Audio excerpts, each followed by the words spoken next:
plus les jours passent, plus le Tchad notifie de nouveaux cas à coronavirus qui se soldent parfois par de pertes en vies humaines.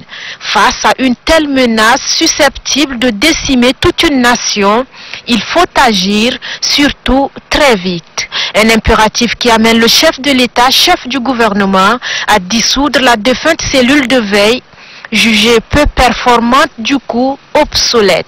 Pour corriger les erreurs du passé, une nouvelle structure plus dynamique dénommée Comité de gestion de la crise sanitaire est née.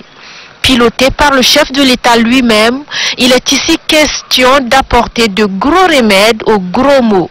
C'est dans ce sillage qu'est créé le 18 mai dernier, lors de la toute première réunion de ce nouveau comité, la Coordination nationale de riposte sanitaire Covid-19. Cette coordination sur laquelle se repose l'espoir du pays pour bouter hors du Tchad la Covid-19 est l'affaire des spécialistes dans la lutte contre les pandémies placés sous la houlette du professeur Choua Ouchemi. Celui-ci est autorisé à composer et proposer les membres de son équipe de concert avec le ministère de la Santé publique. Déjà, le président de la République, qui prend désormais les choses en main, les instruit d'être moins bureautiques et plus prosaïques. Pour plus d'efficacité et de dynamisme sur le terrain, cette coordination jouira d'une indépendance totale dans la réponse médico-opérationnelle face à la pandémie. Pour un premier pas, il faut pallier au plus urgent et déjà des commandes spéciales supplémentaires de matériel médico essentiel sont lancées, dont le Covid organique.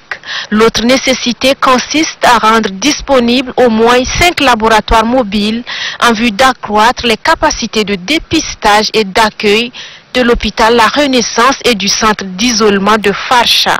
L'autre nouveauté à mettre en musique par cette nouvelle structure, c'est d'impliquer le Tchad profond dans la stratégie de riposte avec la mise en place des coordinations provinciales dirigées aussi par des spécialistes dans chaque province. L'immédiat dans les provinces consiste à créer 5 sous-comités inclusifs dédiés respectivement à la sensibilisation, à l'assistance aux personnes démunies, aux finances et commandes, à la mobilisation des ressources, à la défense et sécurité. Une mission assez contraignante et exigeante pour la coordination nationale de riposte sanitaire Covid-19, mais à la fois noble, délicate et nécessaire.